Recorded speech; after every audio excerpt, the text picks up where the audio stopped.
Alright! Good morning Pilipinas and good morning world! At sa ating makababayang OFW at makababayan natin na nandito sa Pilipinas na walang sawang sumusuporta dito sa ating buting programa, thank you so much sa mabuhay po tayong lahat hanggat gusto natin. Well, anyways, tuloy-tuloy na po tayo sa tigbabalita dito ng mga tamang balita at sagutin ang maling information na ipapakalat ng mga fake news peddlers, ng mga anti-Marcos, lalong-lalo na doon galing sa mga DDS na mga saltik bagabayan. Yes, dapat silang sagutin. Bakit? Kasi bagahayan ito sila na lagi pong naninira araw-araw kay BBM at sa Marcos sa may session sa katagalan bagabayan, akal mga paninira, maging totoo yan sa mata ng ibang tao. So dapat silang sagutin kasi ang bagong Pilipinas, bawal po ang mga sinungaling. At siyempre, kasama niyo pa rin si Sir Ivan, ang pinakabulol na vlogger sa balat ng YouTube, pero bibigay sa inyo ng mga totoo at mga preskong balita na kinukuha natin sa tagapitbahay na social media. So magandang buhay sa ating lahat mga kabayan and a happy Friday sa ating lahat. Okay, so before tayo mag-start mga kabayan, well, syempre, as usual, i-check mark natin ang ating mga viewers na may maraming comment dyan sa baba sa ating comment section, ang ating pong top 5 commenters. At nandito sa listahan, ang nanguna po si Robel Ferrer Official, meron siyang 56 na mga comments. Nandiyan rin po si Lerma Sondita, meron siyang 50 na mga comments. Lynn Gonzalez, meron siyang 36 na mga comments. Nandiyan rin po si Nemi Hasigawa, meron siyang 35 na mga comments, and Juan Acosta, meron siyang 34 lahat ng mga comments. Again, thank you so much po sa ating top 5 commenters. At syempre, pasalamatan natin ating mga silent viewer distinct channel. Thank you so much. At syempre, pasalamatan po natin ang lahat ng mga viewers na lagi pong nag-like, laging nisi-shares ng ating mga videos, at doon sa ating mga viewers na subscribe sa ating channel. Thank you so much. At syempre, i-greet natin ating mga suki, mga early birds. Yan ang una sa pag-comment dyan sa baba sa ating comment section. Nandyan sila si Army Lagaso na nandyan sa Sacramento. I-shoutout natin si Leoncio Jr. Kaga, Clemen Miyamoto, Noli Catalia from Pagbilao, Quezon. Nandiyan po si Maria Midasiplon, John Kuwan, Rolly Casilang. I-shoutout natin si Kelly Di Guzman Capuno from Tagaytay City, Cavite. Nandiyan po kasama natin si Leonardo Saliero, LLL 807, Rosemary Mercado, Bulaklak Kabiling, Mones Borromeo. Nandiyan po si Joanna Navalta from California, USA. Felicidad Solitas, Sir Jaime Garcia, i-shoutout natin si Derek Erwina Argilies at Derek William Mayo. At siyempre, hindi natin kakalimutan, i-shoutout natin ating mga pinalangga na mga legends, ang mga senior citizens. Hello po, kumusta ang lahat? And also, i-greet natin ng belated happy birthday kay Amara Akia Di Castro. Siya ang apo ni Mama Maria Midasiplon. And also, happy birthday sa lahat ng mga viewers na nag-birthday ngayong araw. Happy birthday! Okay, so kumusta ang lahat mga kabayan? How are you today? Well, before tayo pumunta doon sa mga mainit na issue mga kabayan, lalong-lalo na yung impeachment ni Sara Duterte. Siya nga pala Friday na no, ang bilis ng araw mga kabayan, parang kahapon Friday yun eh. Ngayon Friday naman po, di ba ang bilis talaga eh. So anyways, before tayo pupunta doon sa mga ibang issue mga kabayan, lalo na usaping politika, pag-usapan muna natin. Ito pong nangyari sa, di ba, alam na ho natin yung balita tungkol po kay Imbornal Girl mga kabayan. Naalala ba natin, di ba yung nag-viral, yung lumabas po doon sa Imbornal sa Makati mga kabayan. Galing daw siya sa Imbornal kasi meron siyang kinuha doon na cutter. Ito po yung nag-viral kasi nga ito po yung napicturean mga kabayan hanggang ito ay napansin ng DSWD. I am very sure, siguro si Sir Ivan na po ang pinakahuli dito na nag-content tungkol dito mga kabayan. Kasi kailangan ko rin pong manawagan, kailangan ko rin po itong mag-ingay tungkol dito mga kabayan. And also, 4 na rin po yata ng mga viewers natin na nag-message na sabi na, Sir Ivan, please i-topic mo rin po yung si Imbornal Girl. Kasi nga merong issue mga kabayan. Merong issue, and at saka at the same time, nakita ko rin po dito na hindi siya hindi siya makatarungan mga kababayan para sa akin. At saka very, very unfair doon sa isang, o hindi talaga isa, yung pong mga atleta mga kababayan. 'Di ba? Alam mo natin yan. Yan po nag-viral. At saka yan po ginawang komparison ng mga netizens. So, sa hindi pa po nakakilala, dito kay Imbornal Girl mga kababayan or Rose, siya po nag-viral, that is 6 days ago na ba yun? Or 5 days ago ba? Tsaka hanggang siya po binigyan ng ng pera ng DSWD mga kababayan para daw sa kanyang pangkabuhayan package. 80,000. Take note, 80,000 mga kababayan. Para dito na siya po ay makapag-umpisa ng kanyang negosyo. So siya po ay after po na ibigay sa kanya yung 80,000 mga kababayan, siya po ay nag-grocery. So yan po ay viral na viral talaga. Pero hindi maganda tingnan sa majority ng mga netizens mga kababayan, hindi lang nagustuhan. But before natin pagpatuloy po ating reaction mga kababayan, ipapakita ko muna sa inyo. Kasi nga 'di ba siya po ay napaamin doon po sa programa ni Boss Toyo. Kilala ba natin si Boss Toyo? Yung parang pawn shop mga kababayan na pwede kang magbili. Pwede ka doon na magbenta ng mga merong history na kagamitan or gamit mo. Or yung buong gamit na yan, nag-viral mga kababayan. Or yung mga sikat na mga content creators, sikat po na mga artista, meron silang ibibenta doon kay Boss Toyo yung mga kilala mga kababayan. Okay, so I think some of you or baka kayong lahat kilala niyo po itong si Boss Toyo. Napaamin niya itong si Rose mga kababayan na siya po ay gumagamit ng ipinagbabawal na gamot, ibig sabihin addict. Pero according sa kanya mga kababayan, hindi daw araw-araw. So pangit na pangit talaga ang kinalabasan dito sa pagbigay ng 80,000 pesos kay Rose galing sa ating gobyerno mga kababayan. So para maintindihan pa natin, let's watch this. Nagbibisa naman po pero hindi naman hindi naman po araw-araw eh. Inamin ng babaeng nag-viral na lumusot sa isang imbornal sa Makati na may bisyo siya, subalit hindi naman daw araw-araw. Ito ang kanyang inamin nang tanungin siya ni Boss Toyo. Umani ito ng samot-saring reaksyon mula sa netizens, lalo na tinulungan siya ng DSWD at nakakuha ng tumataginting na 80,000 pesos bilang panimula sa isang sari-sari store. Nagsadya si Rosemary kay Boss Toyo upang ibenta sa kanya ang kontrobersyal na cutter blade na naging rason kung bakit siya sumuot sa imbornal. Kinuha raw niya ang nalaglag na cutter blade sa loob ng imbornal na ginamit daw niya sa hanap buhay, gaya ng pangangalakal ng mga plastic bottle at karton. 5,000 pesos ang alok ni Boss Toyo sa cutter blade, subalit nabatak ito ni Rose ng hanggang 10,000 pesos at pumayag naman si Boss Toyo. Lagi ka namang viral pero naging viral ka ulit after mong ma-interview si viral Imbornal Girl. Ayun, hindi ko yun in-expect kasi nung nakita ko siya talaga, sabi ko, mukha talaga siya nagbibisyo.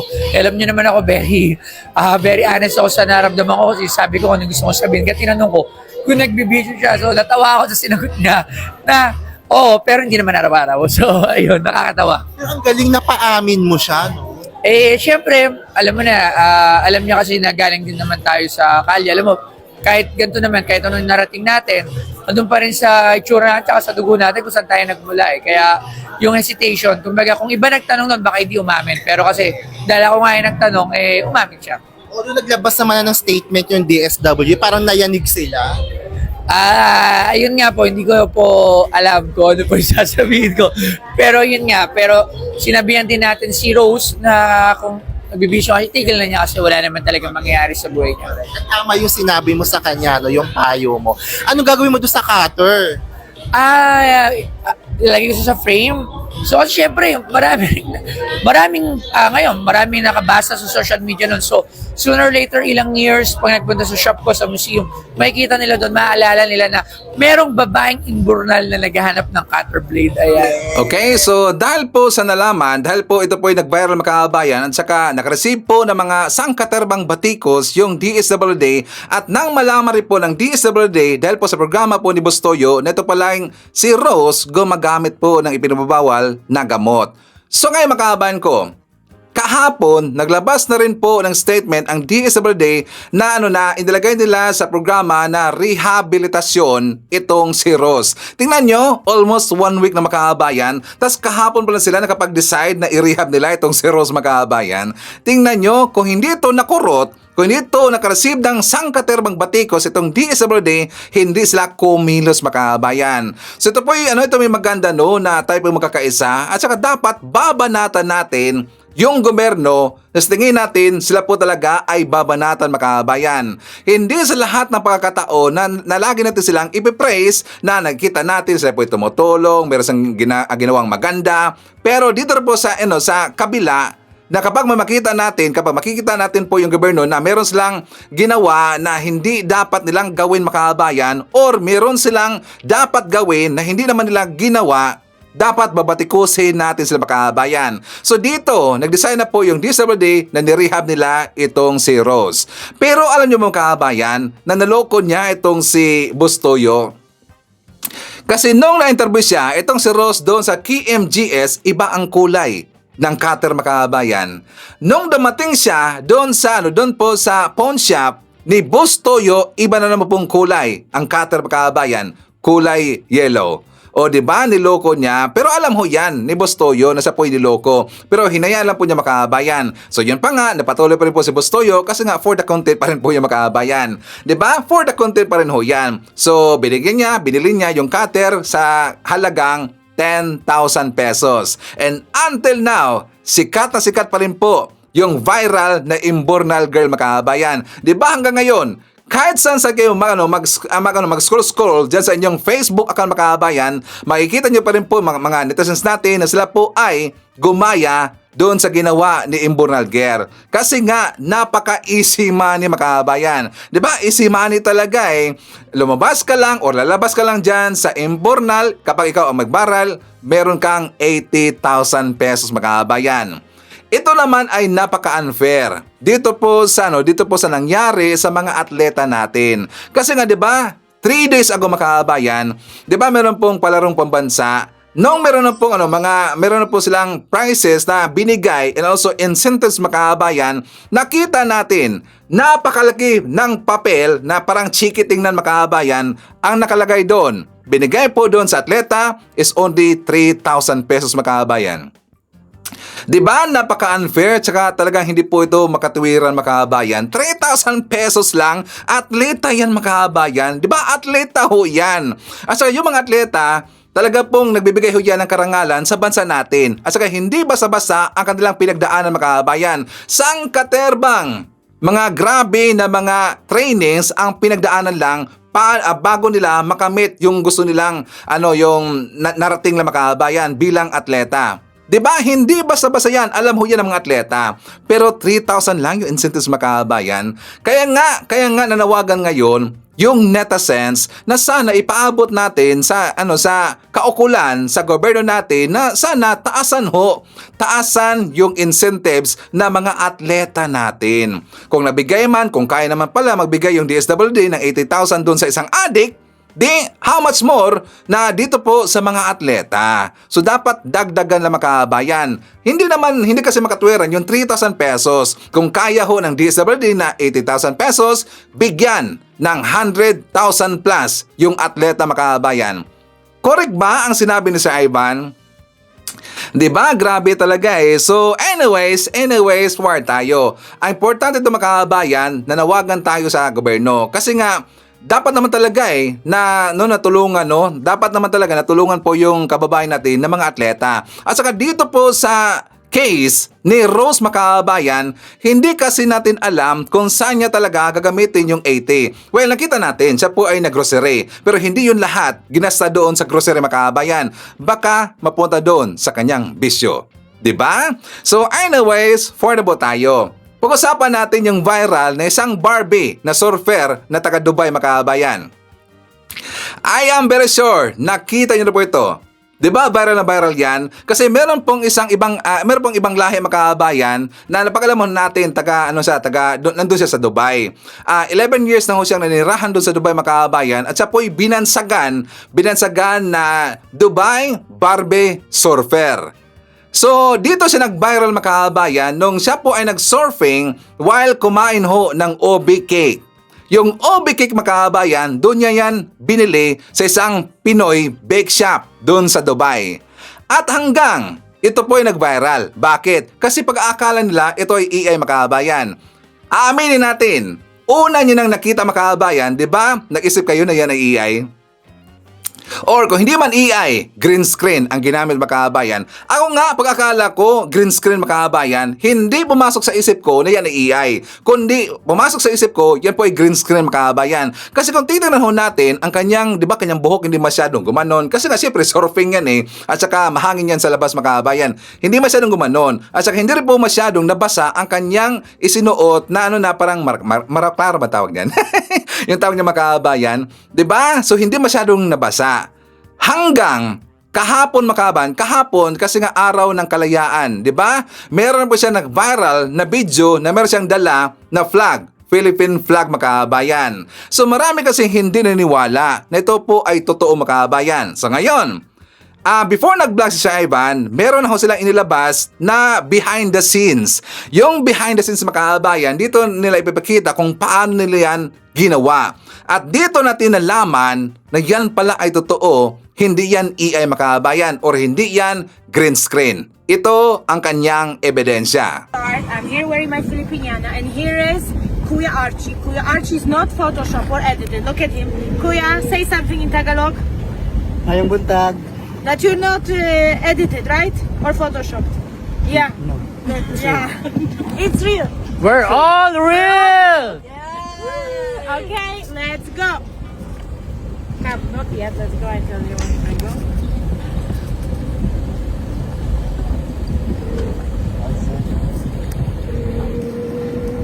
Wait. Ready? Okay, let's go, Cap.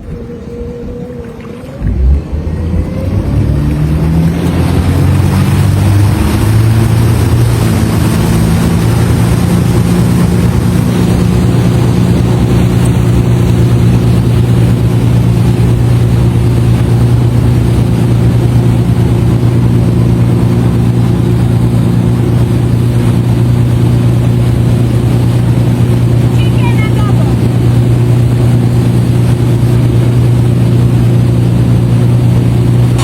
O, di ba ang galing makabayan? Tapos hindi nababasa ang kanyang Filipiniana, no? Filipiniana palang tawag nun. Filipiniana palang tawag niya makabayan. So tingnan nyo, talagang magaling siya. Siya nga pala si Carla Agata si Kiwich yata yun, ang kanyang pangalan makabayan. Tapos siya po ay sikat na vlogger dyan sa Dubai. Kasi nga, meron siya mga always po na viral na ginagawa sa kanyang mga gustong ginagawa pag for surfing makabayan, kasi nga yung mga sikat rin po na kagamitan dyan sa Dubai, ginagamit niya or ipinapakita niya makabayan, parang endorsing na rin po. At saka yan kasi ang maganda, ang kanyang crew lahat Pilipino makabayan. 'Di ba yung nagbigay sa kanya ng pagkain or yung nag-serve sa kanya ng surfing or start po ng surfing makabayan, di ba Bisaya?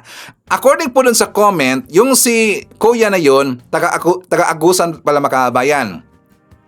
According ho sa nag-comment, kasi meron nakilala nun, taga-Agusan daw yung makabayan, saka Bisaya rin po, so proud Bisaya. Di ba? Ang galing talaga eh. Di ba? Aminin natin, sino ang nag-isip no ng una na AI makabayan? Please comment sa baba, babasahin niya mamaya ni Sir Ivan. Okay, so ito na, isa na po tayo sa medyo mainit-init ng konti ng ating topic mga kabayan. Alam niyo ba na meron ng bawal sa PNP? Meron akong bawal sa PNP mga kabayan, sa kapulisan natin, yung overweight. Which I agree mga kabayan.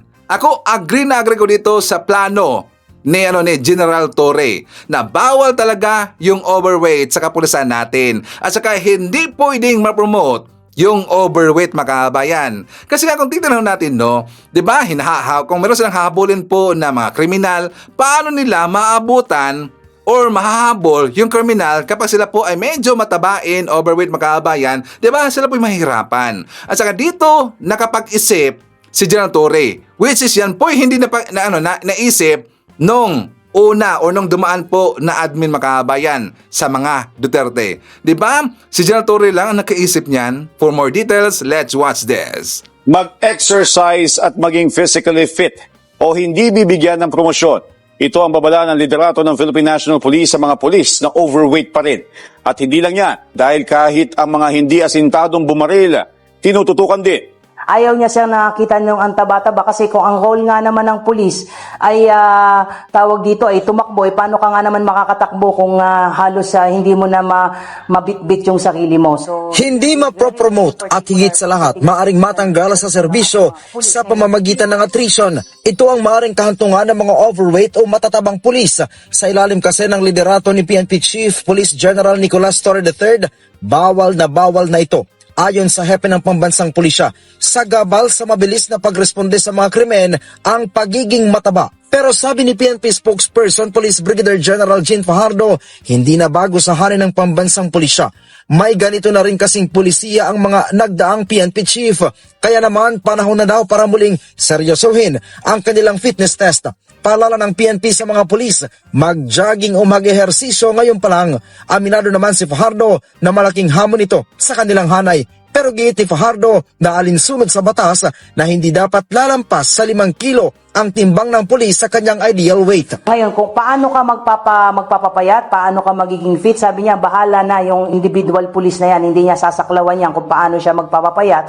But syempre, we will also give some consideration, leeway, syempre doon sa may mga medical conditions po. But as a general rule, sir, ang sinasabi niya, I want every policeman na maging fit pagdating sa kanilang trabaho in terms of physical fitness po. Samantala bukod naman sa pagbabawal sa matatabang pulis, nais din ng bagong PNP chief na sharpshooter ang mga pulis. Dapat po at the very least po talaga ay marunong pumutok. Mahirap naman po na ang laki-laki ng target paper mo tapos nasa labas lahat ng putok mo, nagmi-miss ka, parang hindi naman ata katanggap-tanggap yun. But so far dito sa lugar ni Sir Ivan, wala akong nakita dito na pulis na overweight makabayan or yung matabain. Wala talaga Lagi ko silang nakikita na naglalaro po ng basketball every afternoon makabayan. Diyan po sa malapit na po sa amin na gym. Kasi nga kapag magja-jogging ako every afternoon, nakikita ko yung diyan po sa gym, dadaan ako diyan makabayan. Sabi ko, bakit may patrol dito? Or sometimes police, kasi alam mo natin, yung ginagamit po na motor ng police makabayan.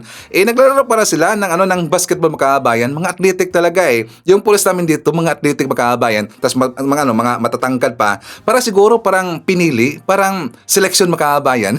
But okay talaga yan. Ako, pabor ako na athletic at saka talagang physically fit yung kapulisan natin para kaya nilang habulin lahat ng mga kriminal makabayan. Kasi di ba yung mga kriminal, lalo na yung mga magnanakaw, di ba? Ang bilis niyan tumakbo makabayan. So para mabutan nila, dapat talaga physically fit ang mga kapulisan natin. Okay? So, anyways makabayan ko, before na mag-jump doon sa mga before na babalik doon sa mga mainit na issue, siyempre as usual, good news muna tayo. Anong good news, Sir Ivan?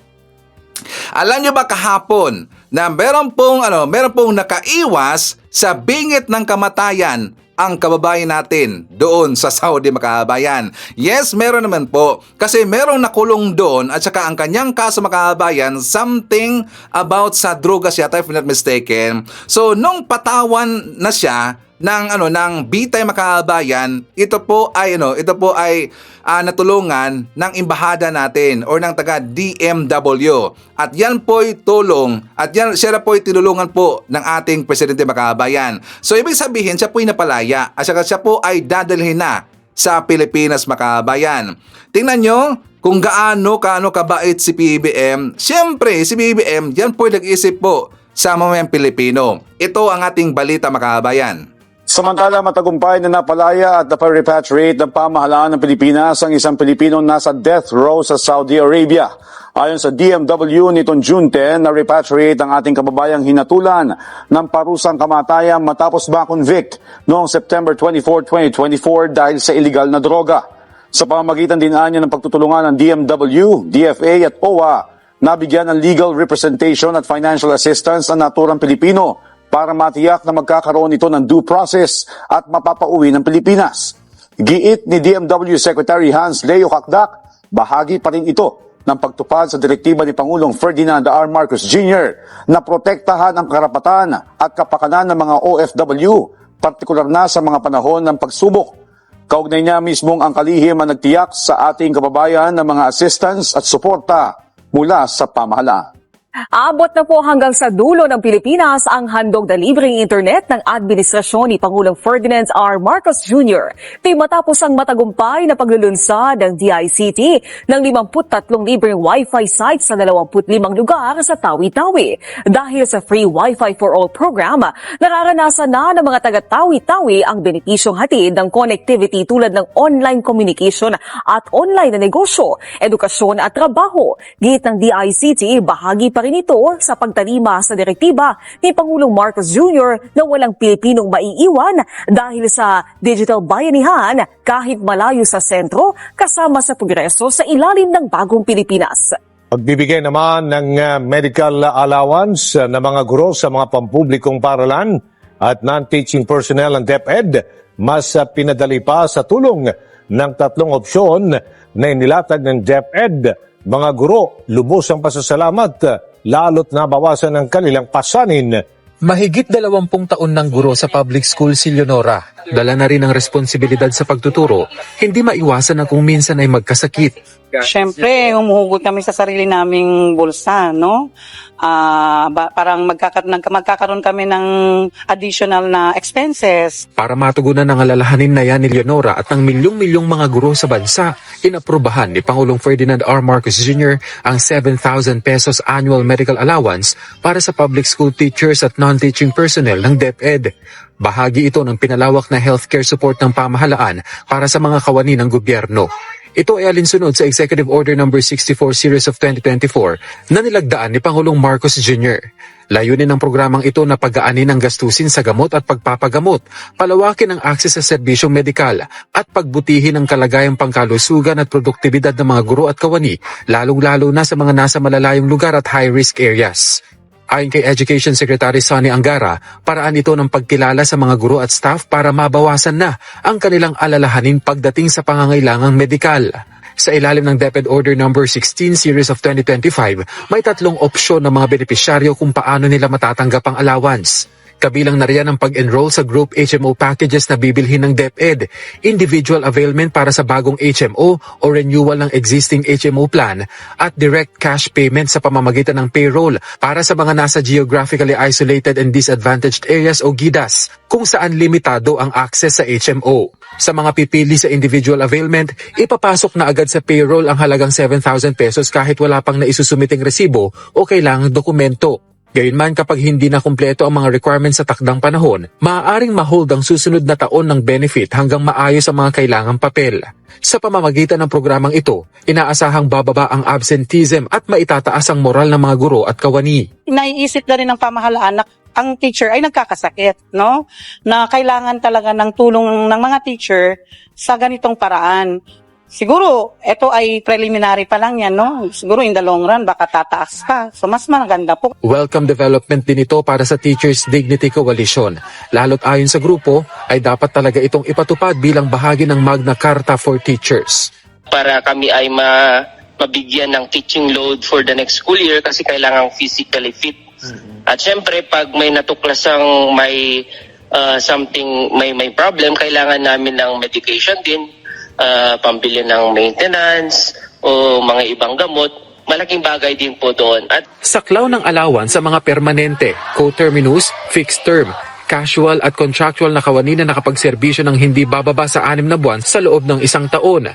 Pero hindi kasali sa programa ang mga wala sa ilalim ng employer-employee relationship sa DepEd, gaya ng mga consultant, job order workers, apprentice at student laborers. Una po sa ating mga balita, ang tunay na kalaban ng kalayaan ng bansa ay ang pagiging manhid sa sitwasyon ng bansa.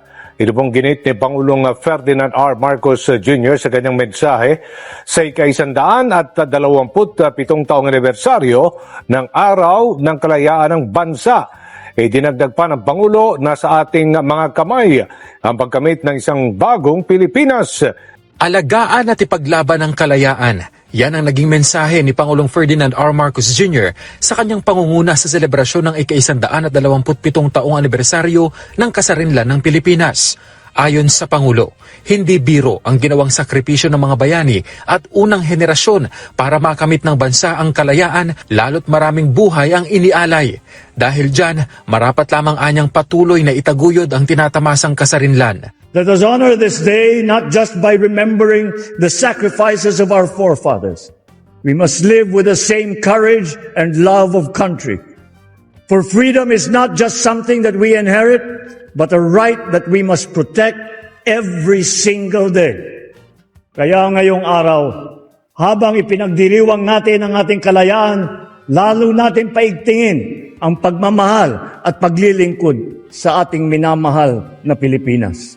Binigyang diin din niya ang pagiging buhay ng demokrasya sa bansa dahil hindi anya kasalanan ang pagbibigay ng opinyon, gayon din ang kritisismo. Ngunit, ang kalayaan at ang demokrasya, tulad ng pag-ibig sa tinubuang lupa, kailangang inaalagaan, binabantayan at ipinaglalaban.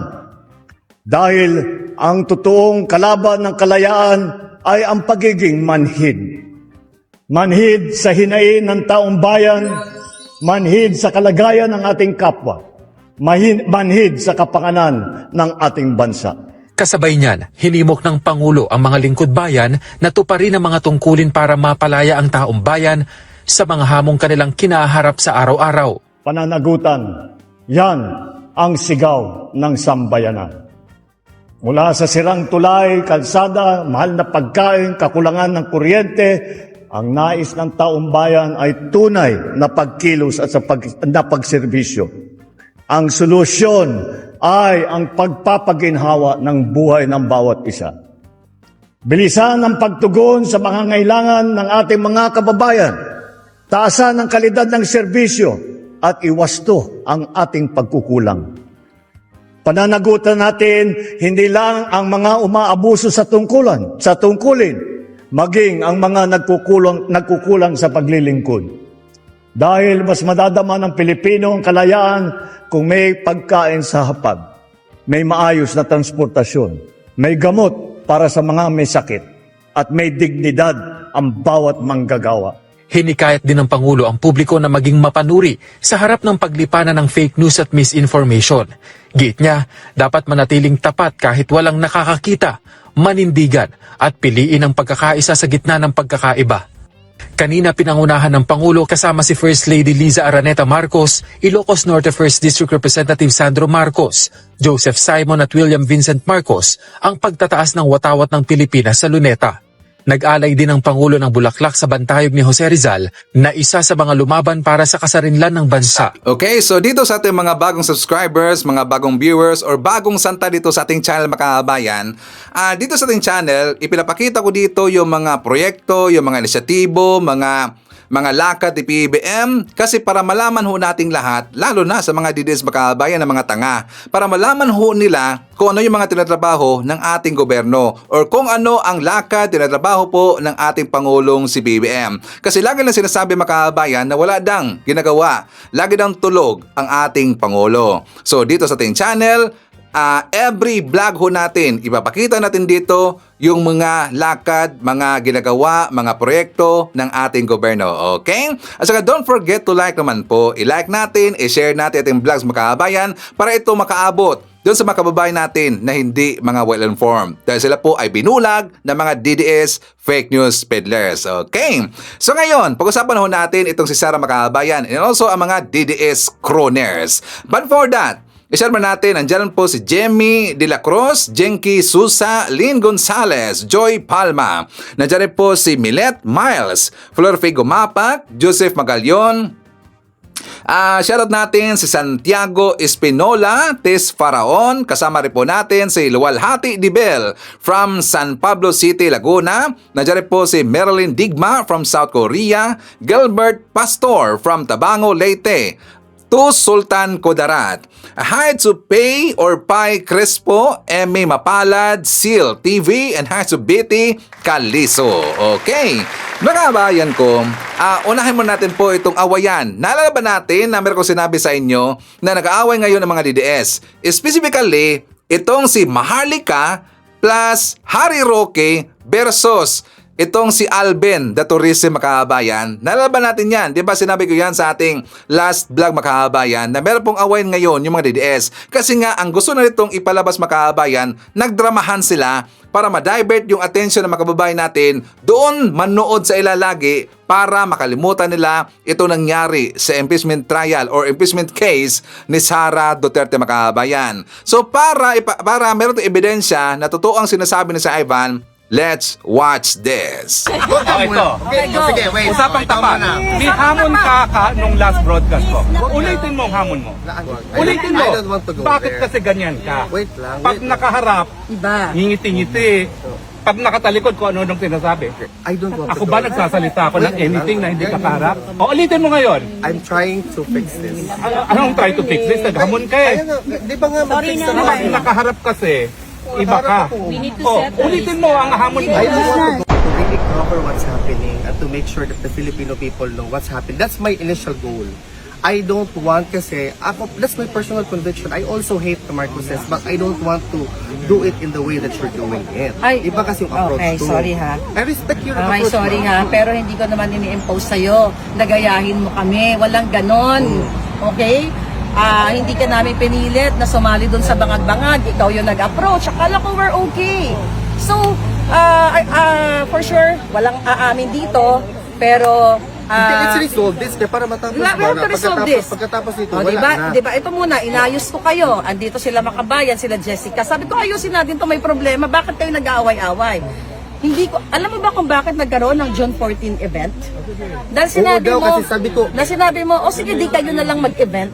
I did not say that. Oh my Sinabi God. ko ganito ha. Ganito ko pag I remember it. Nandun din sa aton. Sabi ko, nobody is prohibiting you to do an event. Oh, di ba? Nagminaldita itong si Roque makahabayan. Maldita kasi. Sinugod si Alvin makahabayan. Pero pa sa akin, no? Kadamahan lang nila ito. Alam niyo ba si Banat Bay makahabayan, hindi niniwala sa ginagawa nila? Di ba binanatan sila ni Banat Bay? Kasi ito lang po ay palabas. Kasi alam kasi nila makahabayan na sila po ay humina ngayon. Itong grupo nila ni Maharlika. Napansin ba na si Maharlika makahabayan? And also ito si Roque, di ba humina ka lang views? Hindi sila ganun kalakas katulad before makahabayan. Yung before po sa election, talagang ang lakas nila. Pati po si Alvin. Ang lumakas ngayon, itong si Banat Bay makahabayan. So ngayon, gumawa sila ng eksena. Ito na, nagdrama-drama makahabayan na nag-awayan daw. Pero ngayon, sila rin po ay binatikos ni Banat Bay. Binanatan sila makahabayan, okay? So speaking of dramahan, punta na tayo dito kay Sara Duterte makahabayan. Di ba nalaman natin na itong si Sara na siya po ay lumipad doon sa Malaysia makahabayan. Anong ginawa niya doon, Sir Ivan? Siya po ay namulitika. Siya po ay nangampanya makahabayan.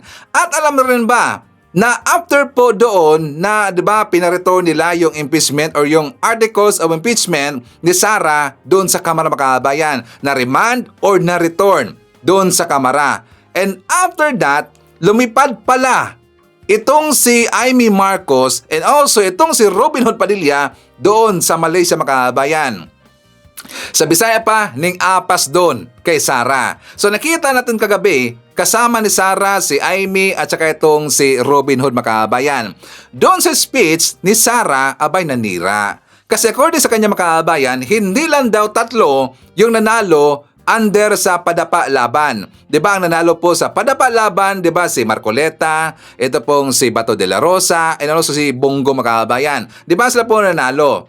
Ngayon, according sa kanya, meron na po daw 3 na kasamahan po sa padapa laban lineup na nanalo rin. Pero daw, dinaya makahabayan. Dinaya daw. Pero before natin bibigyan po ng reaksyon at saka sagutin natin itong si Sara makahabayan, ipapakita ko muna sa inyo itong balita. Hindi lang 3, kundi 6 na senatorial bets ng PDP laban ang nanalo noong midterm elections. Yan ang paniwala ni VP Sara. Sa kanyang talumpati sa Independence Day event sa Kuala Lumpur, sinabi ng bise na nanalo rin sina JV Hinlo, Jimmy Bondoc at Richard Mata. Ang kanya umanong pruweba ang mataas na overseas votes na nakuha ng 3. Tapos na naman ang kampanya. Totoo yun. Pero bakit nandito si Attorney Hinlo, si Attorney Bondoc, si Dr. Mata? Kasi po, para sa akin, at alam kong totoo, nanalo po sila sa eleksyon nung nakaraan. Kausap ko po IT experts na nagsasabi hindi talaga pwede na totoo yung mga numero na lumabas. Hindi po ako IT expert, kaya sinabihan ko po ang PDP. Sabi ko, kayo ang partido. Questionin nyo kung paano ginawa ang proseso ng bilangan. Okay, so bilanggit niya doon itong si Mata Makabayan. Si Richard Mata, di ba kilala natin? Di ba siya po yung Dr. Makabayan? And also si Jimmy Bondok. Pang-ilan ba sila Makabayan? Doon po sa bilangan ng eleksyon, dumaan ng eleksyon. Di ba pang 20 yata yon? Kasi naalala ko si Mata Makabayan pang 22 yata yon. Saka sunod-sunod na sila si Vic Rodriguez, di ba sila si Jimmy Bondok. Tapos paano sila dinaya Makabayan? Kung sila man ay dinaya, according dito kay Sara Duterte, bakit hindi sila mag-file ng petisyon? Di ba magpa-recount sila Makabayan? Bakit daw sila dinaya? Dahil dito daw sa boto ng mga OFW. Marami daw boto yung OFW Makabayan. Marami ba yung mga OFW versus dito sa mga tao sa Pilipinas Makabayan? Diba, gunggong talaga eh. At bakit niya nasabi yan? Para sa akin, no? Diba, meron kasi daw nagsabi sa kanya na IT expert. Naalala ba natin itong si Attorney Harold Respicio Makabayan? Yung lagi pong nag-iingay nung time po na before pa ng eleksyon kasi daw yung may napansin daw siya sa server, transparent server and also doon sa ginamit po na machine sa election Makabayan kasi ang ginamit daw na version ng machine hindi daw yun yung gi-audit Makabayan. Dahil ba natin yan? Diba siya po ay kinasuhan po ng Comelec Makabayan. So ngayon, itong si Respicio, nung siya po ay nanalo bilang Vice Mayor Makabayan, kasi di ba siya po ay tumakbo bilang Vice Mayor doon po sa kanilang lugar. Siya po ay nanalo Makabayan.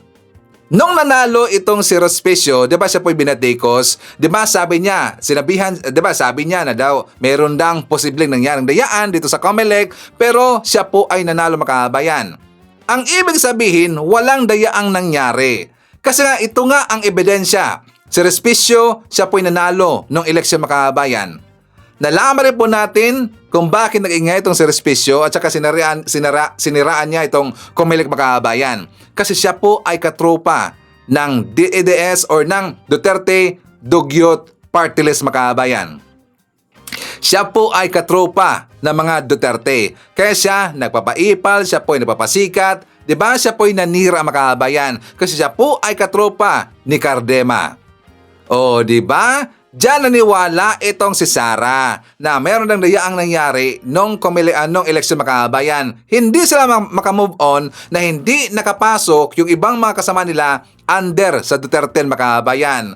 Kasi nga, this coming 20th Congress sa Senado Makabayan, diba meron pong madagdag na dalawa na alam natin na ito po ay against dito kay Sara. Ito po ay maging anti-Sara Makabayan or sila po ay maging pro-impeachment. Di ba madagdag po dyan sa Senado sila si Bam Aquino at saka itong si Kiko Pangilinan Makabayan. And also the rest, meron po madagdag na mga pro-impeachment. Dito po sa hanay na mga pro-admin na mga supporter Makabayan. Di ba? So maganda yan. Kasi nga makakatawid itong impeachment trial kay Sara doon sa 20th Congress Makabayan. Merong hindi magandang nangyari pero meron pong advantage Makabayan. Mamaya babalikan lang ho natin yan. So ngayon, during po sa speech doon sa Malaysia Makabayan, meron kasing sinabi itong si Sara tungkol dito kay Amy Marcos. At dito na din nakikita na ginawang kagamitan at naging hostage si Sara itong si Amy Marcos Makabayan. Dahil dito sa ang kanyang tatay na si Digong, ipinadala daw ni PBBM doon sa ICC or sa Dahig Makabayan. So ang dapat daw magbabalik ng kanyang tatay sa Pilipinas, ito daw si Amy Marcos Makabayan. Inimbita ko si Senator Amy Marcos, kung saan man ako pumupunta, dinadala-dala ko siya. Kasi sinasabi ko sa kanya, hindi ako ang magbabalik kay dating Pangulong Duterte sa Pilipinas. Dahil ang kapatid mo ang nagpadala sa kanya sa Hague, ikaw ang magbabalik sa kanya sa Pilipinas.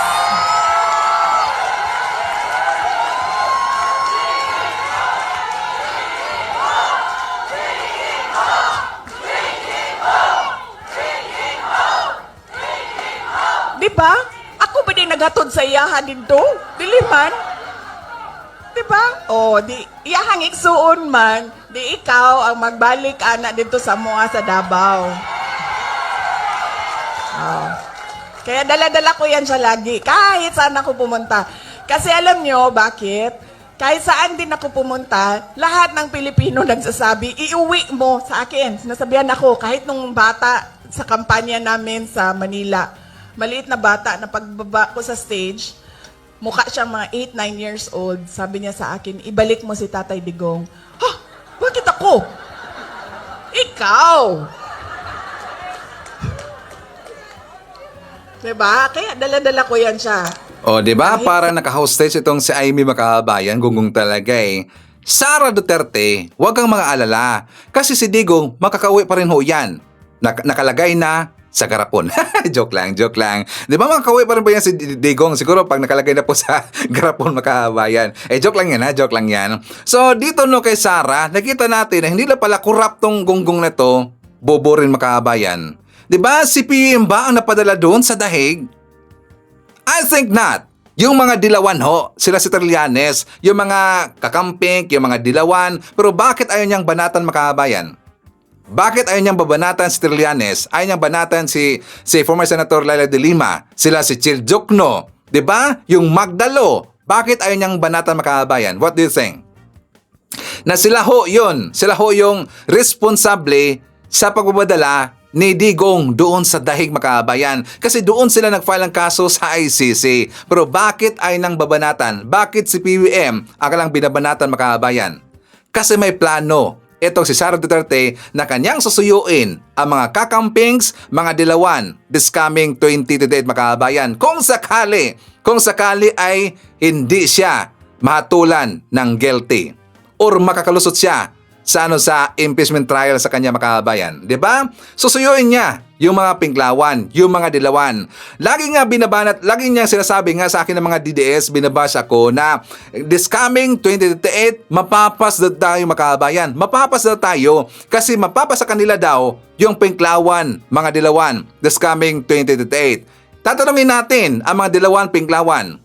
Pabor ba kayo? Or okay ba sa inyo na doon na kayo magkikipag-collab, sasama doon sa mga DDS? Please comment sa baba. Babasahin mamaya ni Sir Ivan, okay? So yan kasi ang plano ni Sara Duterte. Kaya nga lagi siyang napapasikat, lagi siyang, di ba, lagi niyang kinucall out ang mga dilawan, mga pinklawan. At saka one time nga, sinusuyo niya itong si Attorney Lini Robredo Makabayan kasi may plano siya this coming 2028, kunin niya ang loob ng mga dilawan or mga pinklawan. Di ba nakakaawa talaga tsaka nakakatawa itong si Amy Makabayan.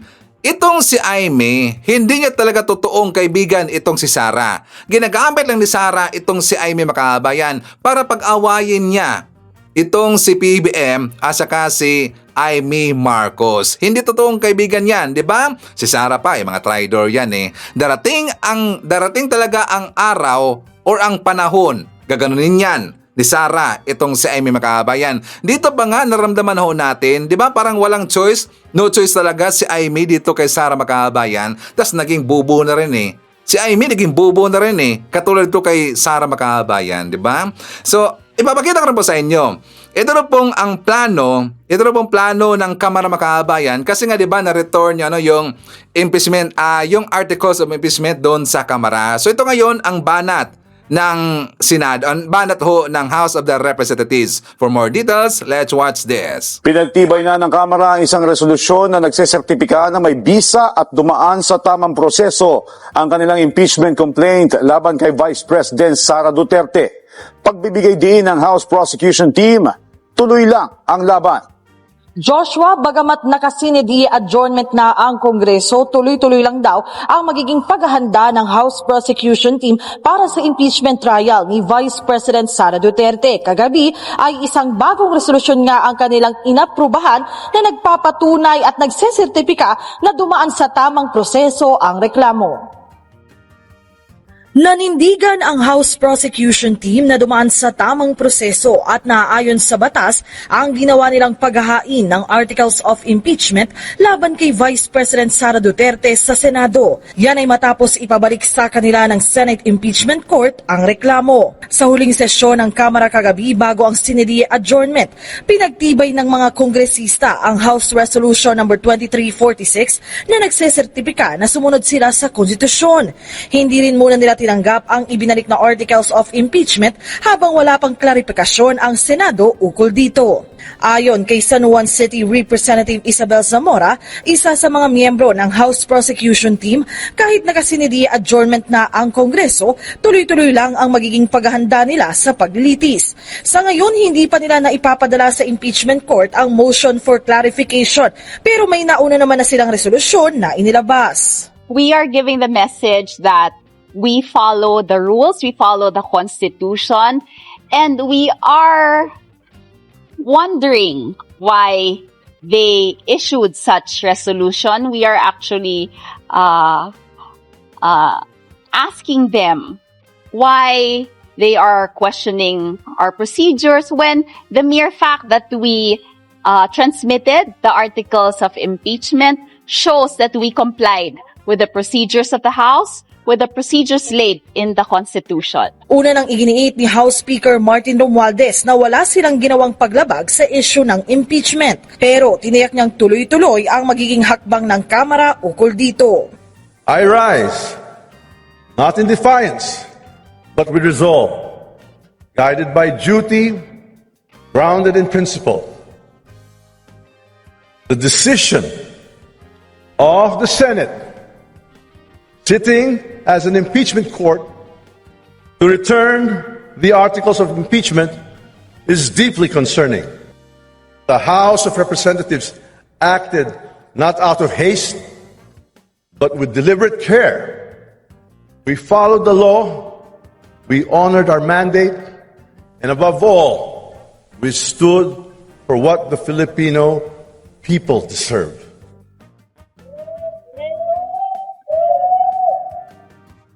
Joshua, bukod naman dito nga sa issue ng impeachment ay tiniyak ng mga kongresista na talagang tuloy-tuloy din yung naging pagtutok nila sa iba pang mahalagang panukalang batas na tutugon sa pangailangan ng ating mga kababayan. Kagabi nga, bago ang sinidi adjournment ay inilatag ni House Speaker Martin Romualdez yung mga nakamtan na at mahalagang panukalang batas na kanilang naipasa at umaas silang magtutuloy-tuloy na ang pagsasabatas dyan. Okay, so before tayo magpatuloy mga kababayan, isa naman natin. Nandyan po kasama natin si Bungyo. Nandyan sa Barangay 109-A, PWD Association ng Tacloban City. Hi to Ramel Roasa, Evelyn Garcia. Hi to Jeffrey Reyes, Dylan David, Mary Jane Tan, Ashen. I-shoutout natin si Shirley Fernandez, Tony De Los Reyes, Darwin Bahiro TV. Nandiyan rin po si Jess Tubtob from Calaba, Laguna, Adolfo Velio watching from Minuhang, Barogo, Leyte, Felma Cabato, Sports Shinobi from South Korea. Hi to Lorito Canaveral from Cerrila, Nyoko Canaveral, Shirley Risman from Cincinnati, Ohio, USA.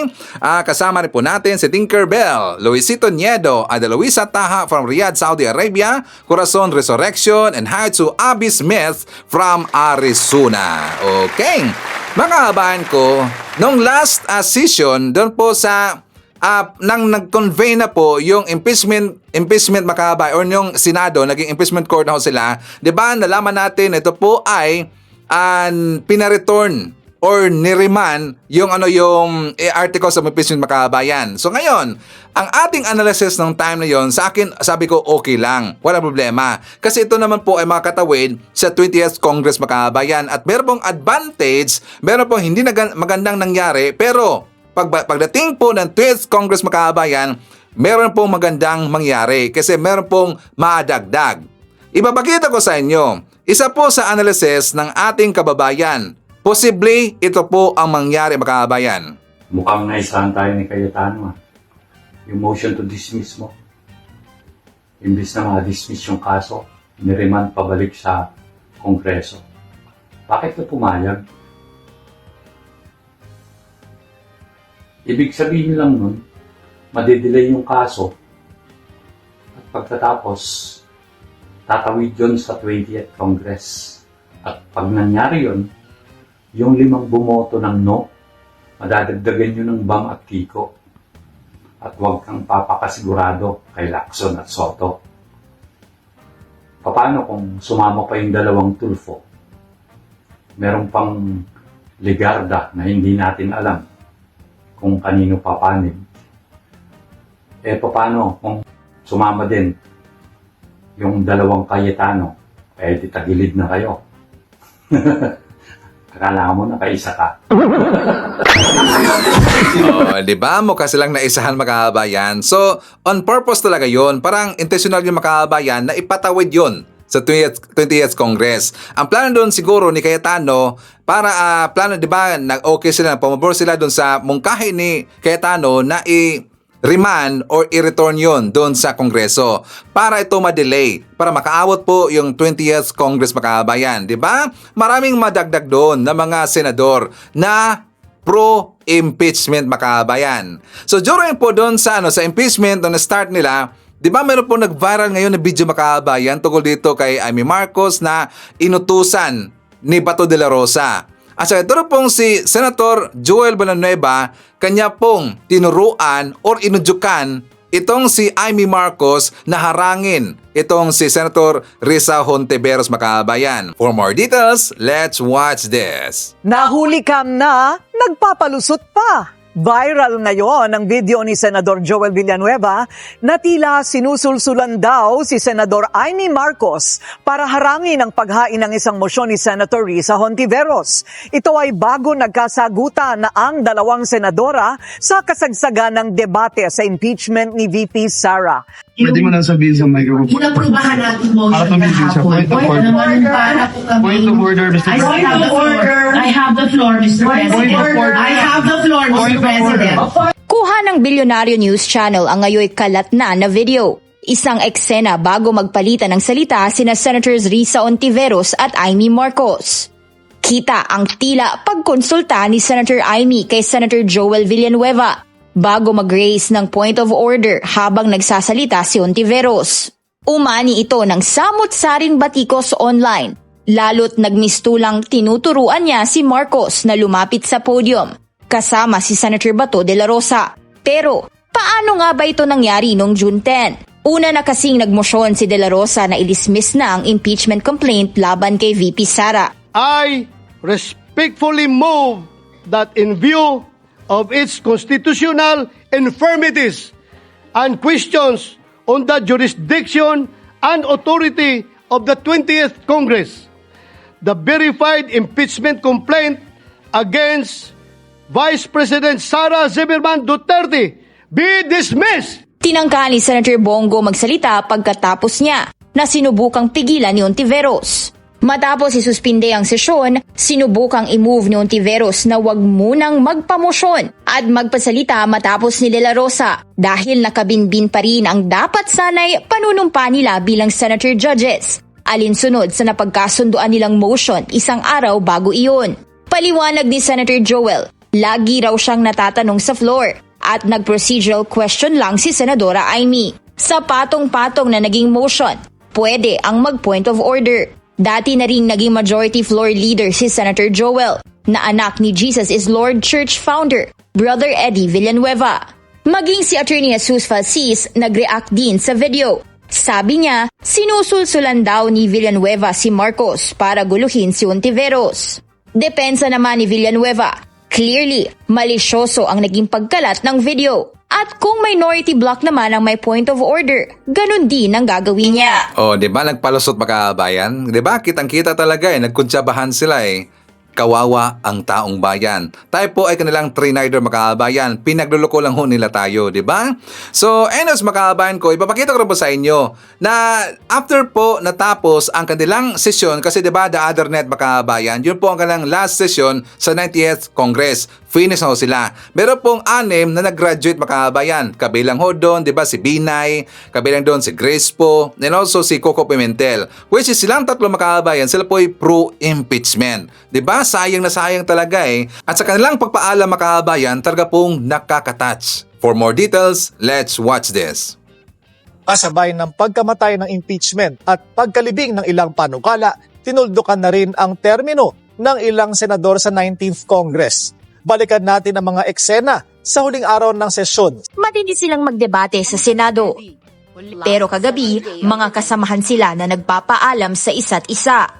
Umapaw ang biruan at emosyon habang nagbigay ng valedictory speech ang 6 na e-exit na senador sa huling sesyon ng 19th Congress.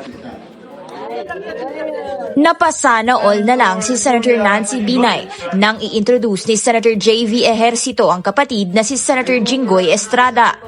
At napatawa ang plenary. Sabi ni Nancy, sana all. Kilala kasi ang away ni na Senator Binay at ng kapatid na si outgoing Makati Mayor Abby Binay.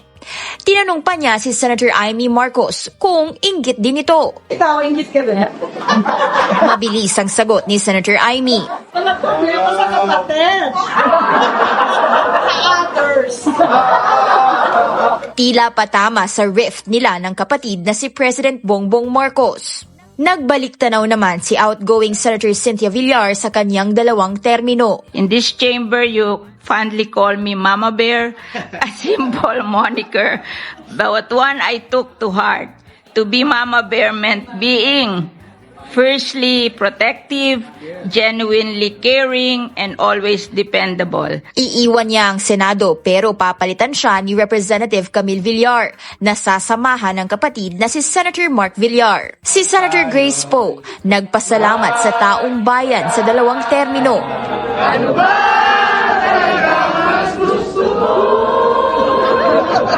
Bago ang sesyon, nakipag-jam pa si Poe sa Senate media.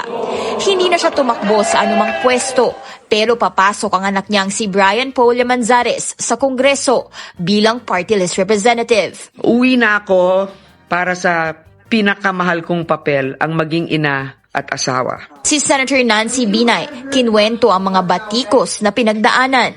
Biniru pa siya ni Ejercito sa introduction. We recognize the honoree, ang brown beauty ng Senado, my cousin, hindi ko po siya pinsan, kasing itim. Senator Lourdes Nancy Binay.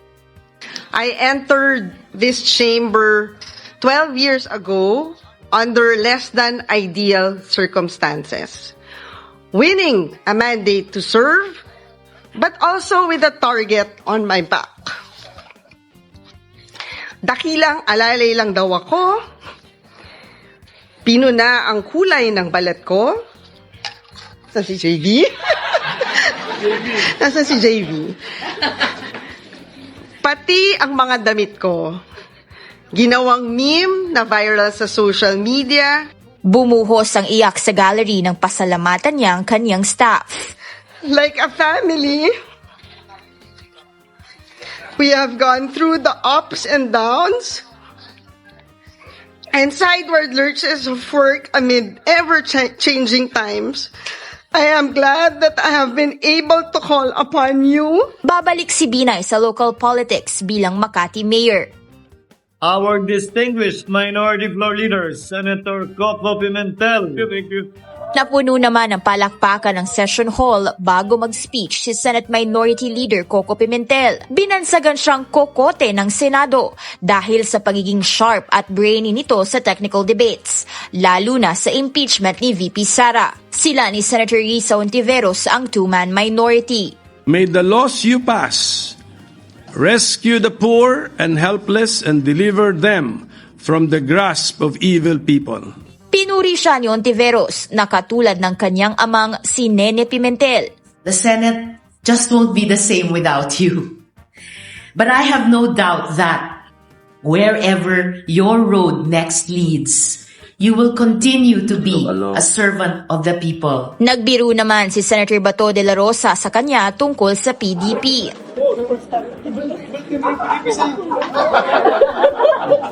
Ito ang tumagal na sigalot sa kanilang partido kung saan nag-split ang PDP sa 2 kampo, ang kina Pimentel at ang mga Duterte. Nagpaalam na rin sina Senators Bong Revilla at Francis Tolentino matapos matalo sa midterm elections. At sa pagtatapos ng 19th Congress, senators paid tribute to the staff, security, aides, janitors at buong COMSEC.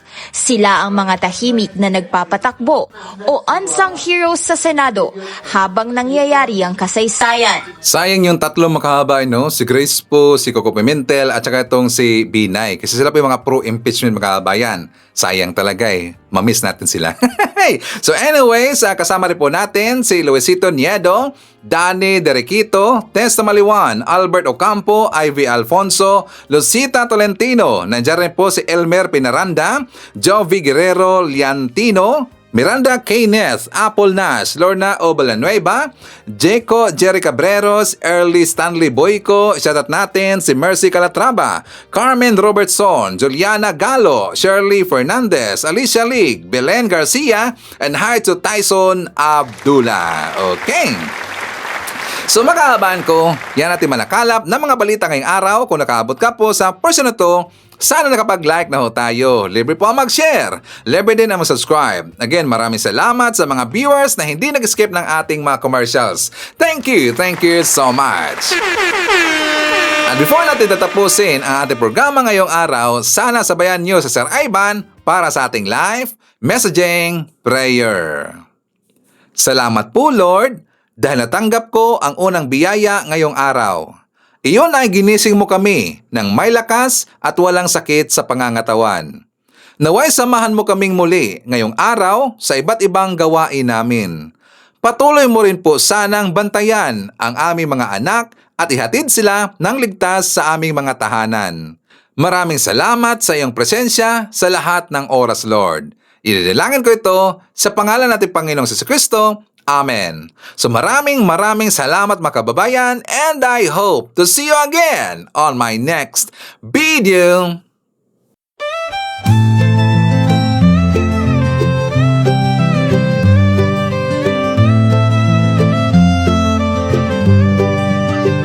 Sa bawat pagsikat ng araw, ikaw ay nandyan.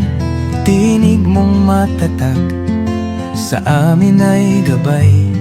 Pag-asa ng bayan, pangakong totoo. BBM, isa kang totoong tao. Sa mahirap at api, ika'y sumusuporta. Tapat mong paglilingkod, lahat kami nakakita. Sa iyong pamumuno, bayan ay umaangat. Bagong Pilipinas, pangarap ay tapat. Ikaw ang aming BBM, panggulong matapat. Sa puso ng masa, inaangat ating watawan. Sa hirap at ginhawa, ika'y kasama. Pilipinas ay babangon, dahil ikaw ang pag-asa. Mula Luzon, Visayas, hanggang Mindanao, boses mo'y umaabot. Dala ay pag-ahon, magtulungan, magkaisa. Sabi mo sa lahat, para sa bayan, ikaw ang aming alamat. Ang pangarap mong bansa, taas noo masagana.